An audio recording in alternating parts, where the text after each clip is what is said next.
নামলাতু বিহুজরিহা, এমনকি গর্তের পিপিলিকা পর্যন্ত আলেমদের জন্য দোয়া করতে থাকে। সমুদ্রের মাছ, গর্তের পিপিলিকা পর্যন্ত আলেমদের জন্য কেন দোয়া করতে থাকে? কি জন্য? তাদের স্বার্থ কি?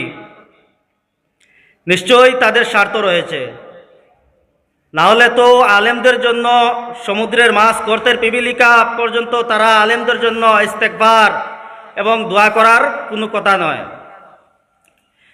কারণ হচ্ছে, তারা ভালো করেই জানে এই পৃথিবীতে যতদিন আলেমরা থাকবে ততদিন দিন থাকবে, দুনিয়া থাকবে।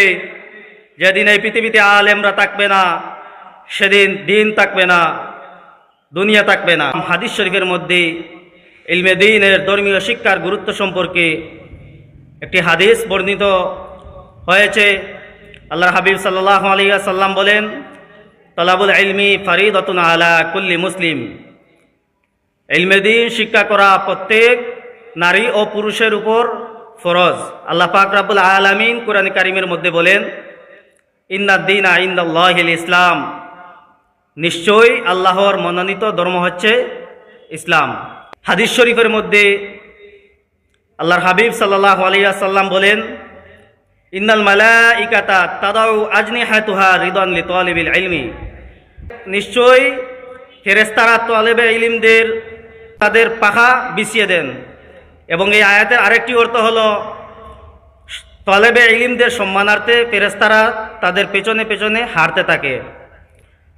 আল্লাহর হাবিব সাল্লাল্লাহু আলাইহি ওয়াসাল্লাম অন্য একটি হাদিস শরীফের মধ্যে বলেছেন, ওয়া ইন্নাল ইলমা ইয়াস্তাগফিরু লাহু মান ফিস সামাওয়াতি ওয়া মান ফিল আরদি হাত্তাল হিতানে ফি জাওফিল মাই ওয়া ফি riwayatin কাফাদলি আলা আদনাকুম ওয়ান নামলাতু ফি হুজরিহা।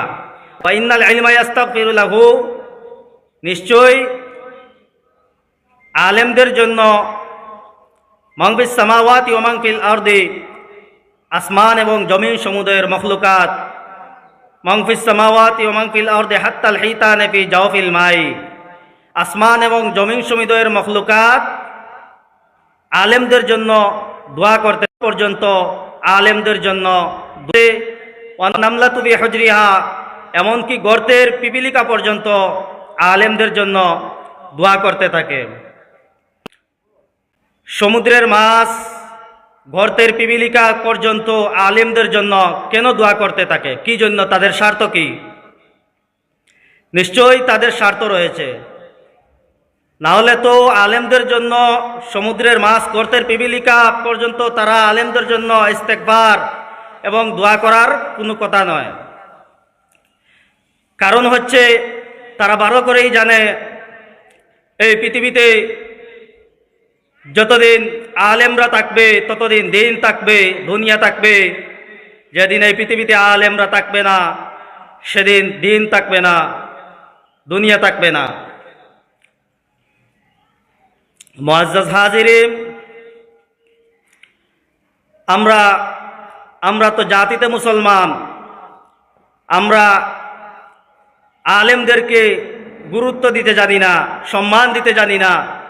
অথচ আল্লাহর হাবিব সাল্লাল্লাহু আলাইহি ওয়াসাল্লাম হাদিস শরীফের মধ্যে বলেছেন, ইন্নাল উলামা ওয়ারাসাতুল আম্বিয়া ওয়া ইন্নাল আম্বিয়া লাম ইউয়ারিসু দীনারাও ওয়ালা দিরহামা।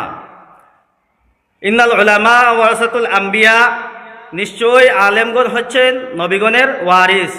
ওয়া ইন্নাল আম্বিয়া লাম ইউয়ারিসু দীনারাও ওয়ালা দিরহামা। ওয়া ইন্নাল আম্বিয়া লাম ইউয়ারিসু দীনারাও ওয়ালা দিরহামা, নিশ্চয়ই আমি তাদেরকে ধন সম্পত্তির ওয়ারিস অর্থাৎ উত্তরাধিকারী বানাইনি, বরং ইলমের উত্তরাধিকারী আল্লাহর হাবিব সাল্লাল্লাহু আলাইহি ওয়াসাল্লাম আলেমদেরকে বানিয়ে গেছেন।